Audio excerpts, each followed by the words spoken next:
Olá, começa agora mais um Reverso.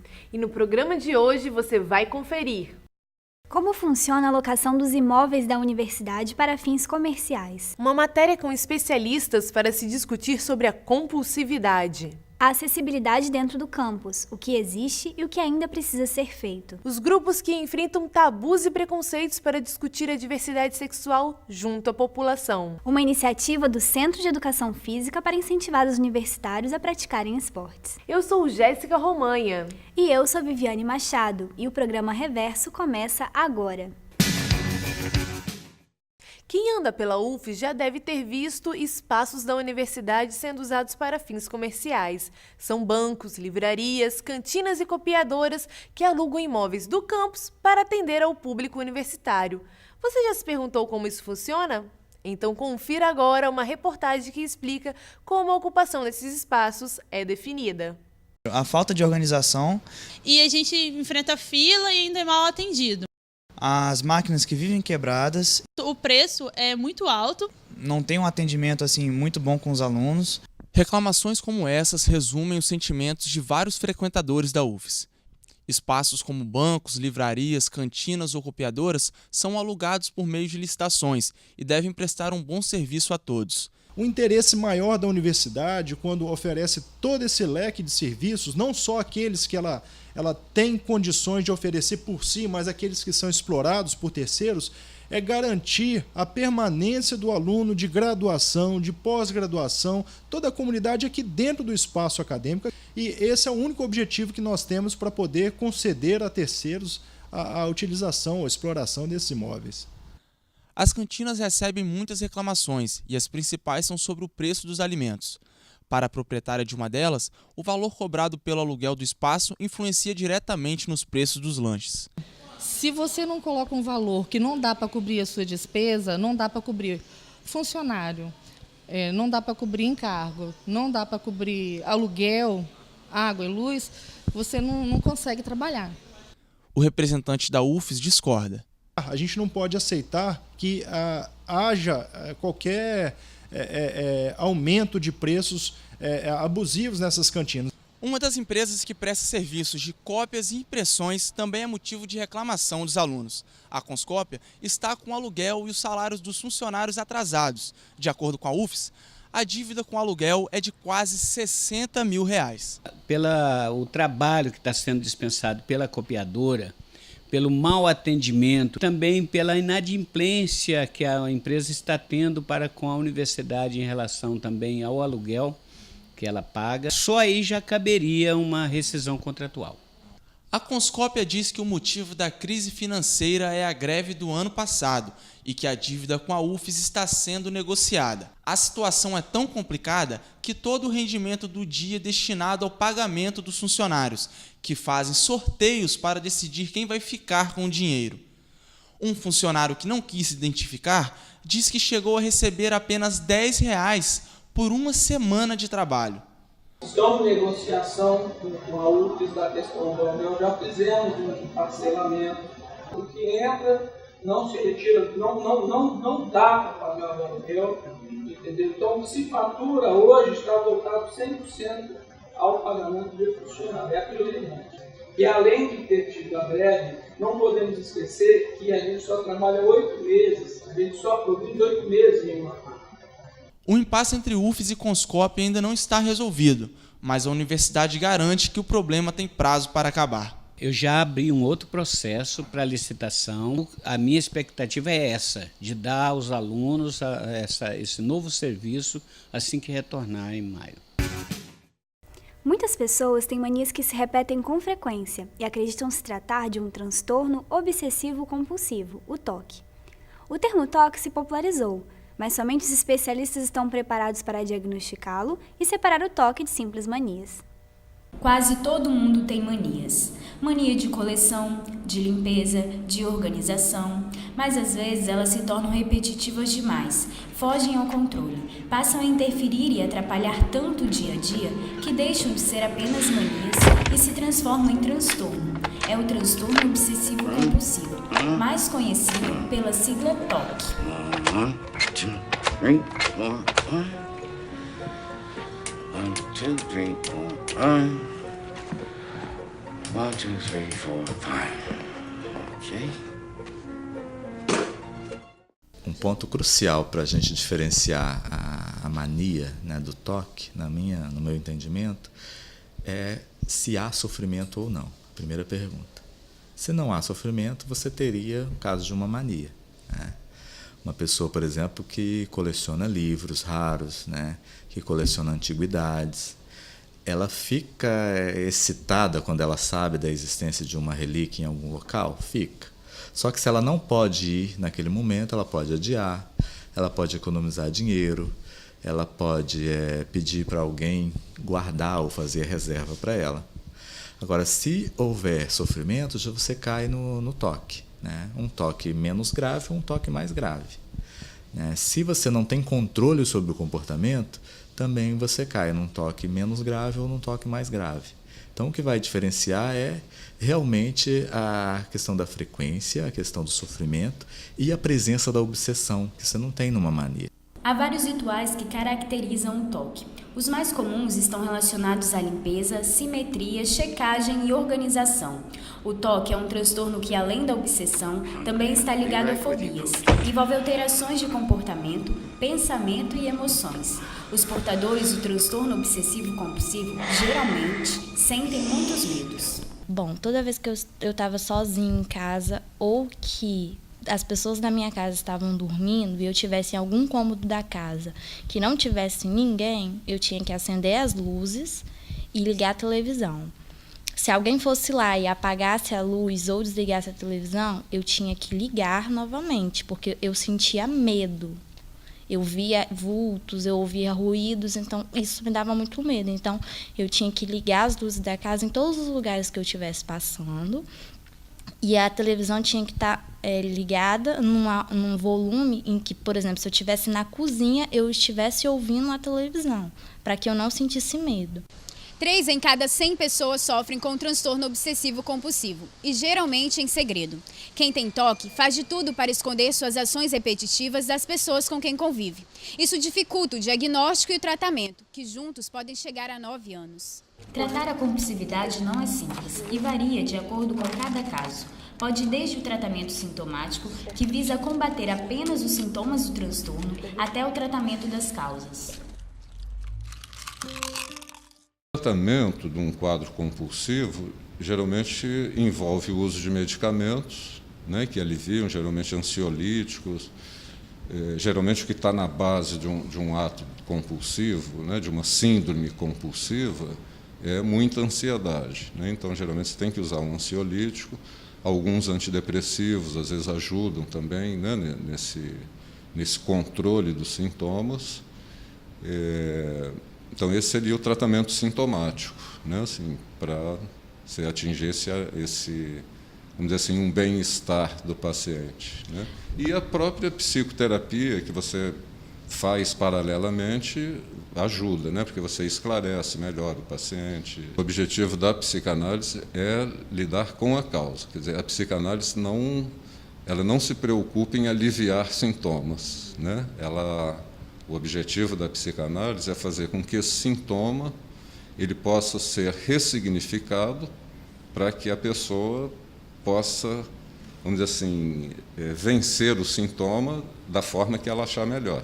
Perceber o ato compulsivo, procurar ajuda e se tratar não é uma tarefa fácil, mas o psiquiatra afirma que é possível se libertar desse mal e que a cura depende muito da força de vontade do paciente. Muitas vezes ela não percebe, precisa alguém do lado para perceber e convencê-la a procurar ajuda. Vários, esses são sintomas mais graves, né, que estão muito arraigados na vida da pessoa, né, desde lá da infância, né, pessoas que às vezes têm uma história de vida difícil, né, então às vezes são tratamentos difíceis, mas é possível, desde que a pessoa vai procurar ajuda. No segundo semestre letivo de 2012, 27 estudantes da UF se declararam portadores de algum tipo de deficiência. Para essas pessoas, se locomover por todo o campus é um desafio cotidiano. Isso porque muitos prédios não possuem as adaptações necessárias. As áreas externas também apresentam problemas, entre elas a ausência de vagas para deficientes nos estacionamentos. Porém, já é possível notar investimentos em infraestrutura por parte da universidade. Christian Ricardo é estudante do primeiro período de Direito. Ele tem problemas sérios de locomoção. Até 2004, não conseguia andar. Christian relata quais são os maiores problemas que enfrenta para estudar na UFES. Aqui nós não temos acesso pelo estacionamento, não temos vaga reservada também. Quando eu chego com o carro, já não tem mais lugar para estacionar. Ou seja, você não consegue nem parar, nem entrar no prédio.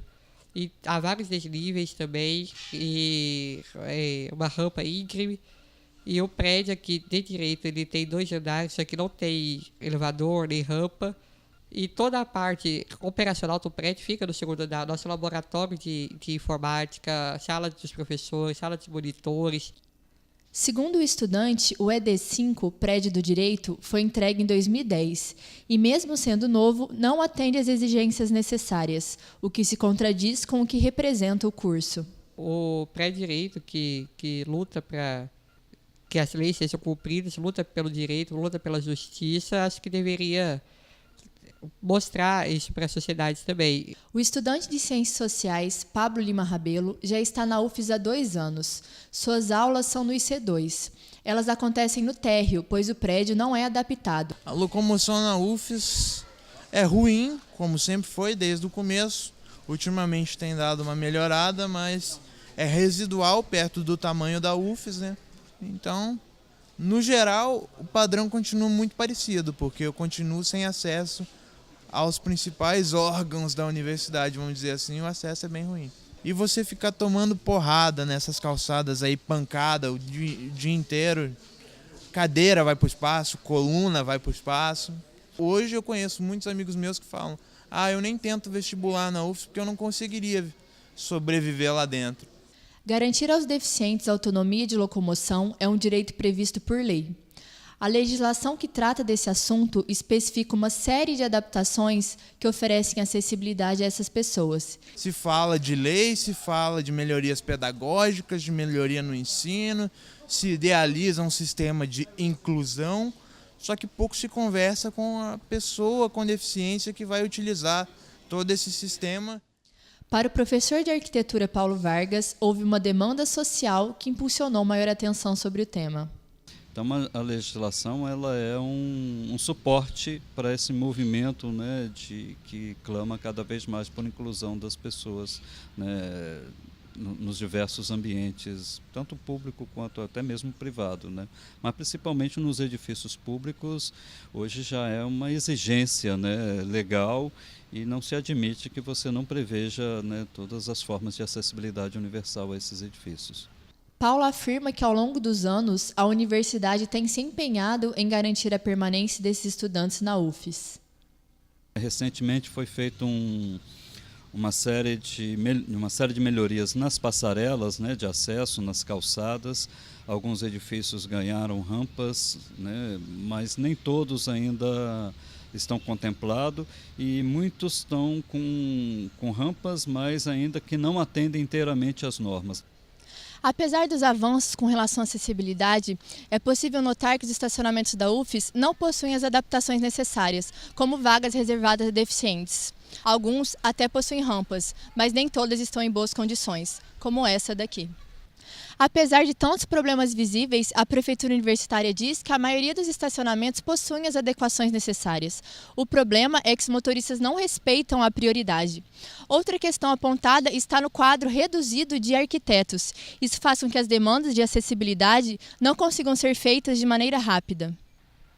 Enquanto estes problemas não são resolvidos, aqui mesmo na UFES, a tecnologia é usada para dar mais autonomia a pessoas com deficiência ou mobilidade reduzida. Uma das linhas de pesquisa que tem esse objetivo se chama robótica de reabilitação. O professor de engenharia elétrica e pesquisador da área, Anselmo Frizeira Neto, explica um pouco do que é desenvolvido. Na minha linha de pesquisa, o que eu trabalho mais é em recuperação do movimento humano, ou seja, ferramentas de reabilitação, como é o caso do andador, não é? E sistemas para medir esse progresso funcional, ou seja, sensores, câmaras, processamento de imagem, para poder desenvolver técnicas de quantificar a melhoria que a gente está introduzindo ao colocar um sistema de reabilitação em um paciente. Então, os 2 principais projetos hoje que eu estou coordenando aqui no grupo é o projeto do Andador, que é uma ferramenta para reabilitar marcha de pessoas, que a gente está testando com pacientes com osteoartrite de joelho, e sensores inerciais, que são sensores capazes de medir o seu movimento, o movimento do usuário, e a atividade muscular associada a esse movimento. O andador robótico já está em fase de teste com pacientes. Na parte dos pacientes, claro, tem o próprio interesse pessoal de você ver alguma coisa que está sendo feito para melhorar a sua qualidade de vida. Por outro lado, as pessoas costumam também estar aparecendo um comportamento interessante, que é as pessoas sabendo que elas, como essas coisas demoram muito para chegar no mercado, que elas não vão ser usuárias direto, mas elas estão colaborando para melhorar o nível de informação ou a pesquisa numa linha que vai trazer melhoria para outras pessoas que vão vir depois delas. Então, a gente tem essa recepção boa dos pacientes. Anselmo diz que tem percebido na UFES e na sociedade uma maior conscientização sobre o tema. Isso a gente nota, por um lado, de uma forma, vamos dizer assim, mais centralizada, né? No apoio dos órgãos do governo em financiar esses projetos, então isso já é um indício. O segundo indício seria o aumento do interesse dos alunos em trabalhar nessa área e, por exemplo, desde o ponto de vista da universidade, onde a gente consegue começar a ver iniciativas de melhorar os nossos espaços para poder aumentar o acesso. E logo após os comerciais, uma matéria sobre diversidade sexual. E você descobrirá como funciona o programa piloto universitário.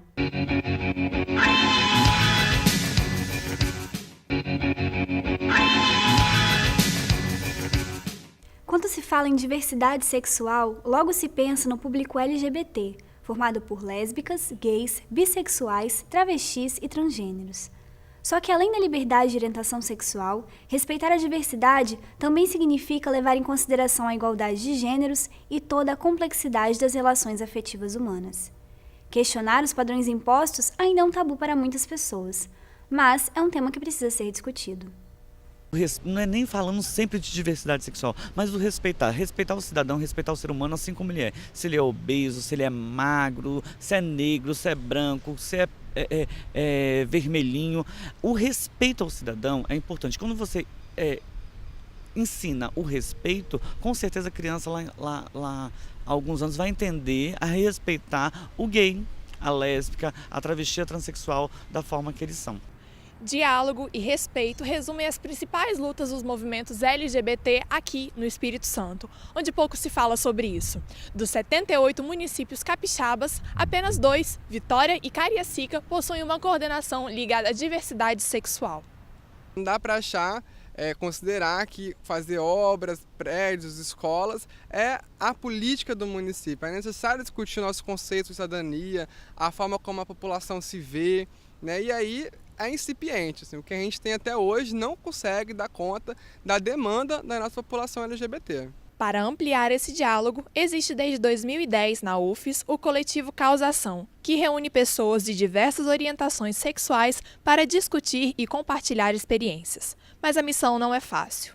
E aí na própria universidade a gente também percebe algumas rejeições de alguns perfis de cursos da instituição, né, que tem dificuldade de incorporar a discussão, de fomentar, de inserir na grade curricular, né, uma matéria que traz sobre educação e direitos humanos, né. Isso num local onde em tese, deveria ser um local de liberdade, uma liberdade de expressões, de opiniões, onde, por ser um local de produção de conhecimento, né, essas questões do debate de gênero deveria estar mais latente.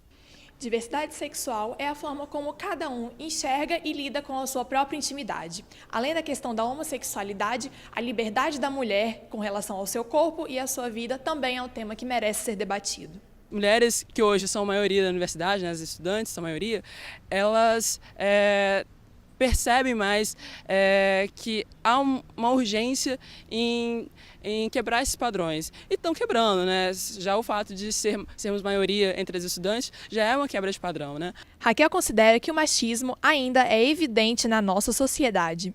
Por isso, incluir os homens nesse debate é fundamental. Assim como nós, mulheres, somos criadas de uma maneira para sermos mais frágeis, para sermos mais castas, ser mais dependente, os homens são criados para serem os protetores, os provedores, aqueles que são fortes e que vão tomar iniciativa. Quando é ao contrário, quando essa lógica ela se inverte, há um impacto inicial. E eu acho que ainda há muito que se avançar no debate feminista com os próprios homens, né? A gente tem que começar a pensar que forma que a gente vai inserir esse debate também com os homens, que tem uma resistência, né? E que acabam talvez perdidos nesse contexto onde as mulheres elas estão se emancipando, elas estão nesse processo de emancipação, não só uma emancipação financeira, que é uma questão pequena diante de tudo que nós desejamos, né? Que a mulher não seja só tenha autonomia financeira, mas também tem autonomia do seu próprio corpo, da sua vida, do seu destino, né? A conselheira do Conselho Regional de Psicologia destaca que a dificuldade em falar da própria sexualidade não nos impede de comentar o comportamento de outras pessoas. É porque realmente é um campo de grande dificuldade. A gente não consegue lidar bem com a nossa sexualidade e ainda queremos controlar a sexualidade do outro, que está muito bem, obrigado. A sexualidade ainda é um campo que a gente nega, né? Todo mundo faz, mas ninguém gosta de falar sobre. Para a coordenação do Fórum Estadual em Defesa dos Direitos LGBT, a união dos movimentos é essencial para que as reivindicações sejam atendidas. A diversidade sexual está em todos os locais, em todos os movimentos. Então a gente tenta conversar com o movimento negro, com o movimento de mulheres, com o movimento... E eu acho que isso agora começa a acordar, que todos os movimentos iam para a rua só. Hoje a gente começa a entender que vai ser necessário que todos os movimentos caminhem junto na direção dos direitos humanos e de aceitação da sociedade, né? De trabalhar junto. Mas Débora considera que o ganho dessa discussão promovida dentro da sociedade é fundamental para uma mudança social. Acho que o tema trago para dentro desse espaço, né? E que vocês que vão assumir papéis lá fora, para a gente é uma conquista. É uma vitória, né? E é uma vitória sem precisar ir para o papel, sem precisar fazer lei, porque a universidade já entende que é importante essa discussão. Para mim é uma das maiores vitórias também. Com o objetivo de democratizar o acesso dos estudantes às práticas esportivas, foi criado o Programa Piloto Universitário, uma iniciativa do Centro de Educação Física e Desportos que incentiva a prática de diferentes modalidades esportivas. Os estudantes podem optar por vôlei, tiro com arco e natação. Disciplina e concentração são algumas das mudanças que o esporte trouxe para os universitários. Professores e monitores instruem e estimulam a prática e o aperfeiçoamento dos alunos. A própria concentração na hora da gente tirar, então no dia a dia eu acho que melhorou a minha atenção, concentração, disciplina, porque você tem que ter uma certa disciplina ao fazer um esporte e está sendo muito legal, muito produtivo. O projeto Piloto Universitário agora se chama Programa Piloto Universitário. Isso porque cada modalidade virou um projeto independente e o programa tem a função de coordenar e captar recursos e parcerias para o desenvolvimento das práticas esportivas, que são gratuitas e abertas a todos os estudantes da UFES. Nós temos matriculados hoje no programa Piloto Universitário 1.240 universitários. Se nós formos analisar o número de matriculados na universidade, é um número pequeno. Mas nós temos uma projeção, em 3 anos, temos matriculados de forma efetiva em torno de 3.000 acadêmicos participando do projeto. Para a realização do programa, além de verba e espaços da universidade, o Ministério dos Esportes e a Federação Capixaba de Tiro com Arco também disponibilizam recursos ou profissionais para as práticas esportivas. Os professores dizem que muitos alunos chegam curiosos e sem o conhecimento do esporte. O curso é básico e prático, ou seja, o aluno tem a oportunidade de aprender e de se exercitar. O curso é básico, ele pega a primeira experiência da pessoa. Não é necessário ter nenhum requisito para vir para cá. Se a pessoa consegue puxar um arco, já está bom. O professor Fernando Chagas explica sobre o material utilizado para a prática esportiva e ressalta a importância do espaço na formação de atletas. A gente aprende com os arcos escola, que são os arcos chamados escolas, são os arcos recurvos de madeira. Mesmo material usado no mundo todo, a gente utiliza aqui, são os arcos italianos, é tudo material importado, inclusive dificulta a aquisição de equipamento, inclusive, mas é mesmo material usado em qualquer escola no mundo, a gente tem aqui na UFES. A gente está aplicando as provas do arco e flecha, então não valem para o currículo, mas é um evento que a gente está criando para estimular os alunos que aprenderam a atirar, e realmente aprenderam mesmo. A Federação Capixaba ela pretende garimpar os melhores e trazer para a linha de tiro para atirar mesmo na competição na Federação Capixaba, participando do ranking nacional. Para participar do programa, basta ficar atento ao site do Centro de Educação Física e se inscrever. Quando a quantidade de interessados é maior do que o número de vagas, o programa inclui os candidatos automaticamente em uma lista de espera. O site para realizar a inscrição é o www.cfd.ufes.br. Caso a inscrição não seja efetuada por falta de vagas, continue acompanhando o site, pois durante o início das atividades acontecem algumas desistências. Essa foi a última edição do Reverso feita nesse semestre. Foi uma grande honra poder construir o formato do jornal, desde a sua criação em sala de aula e as discussões de pauta até a finalização dos programas. Esperamos que ele seja produzido pelas próximas turmas e que possa melhorar a cada semestre. Para rever as edições anteriores, basta procurar nossa página do programa Reverso no Facebook e assistir aos vídeos. Até mais! Até!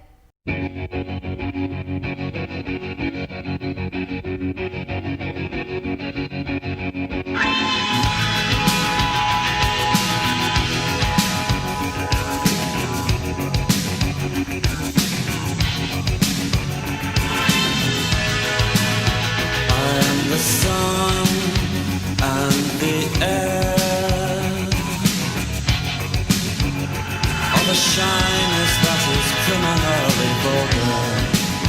I am son and heir of nothing in particular. You should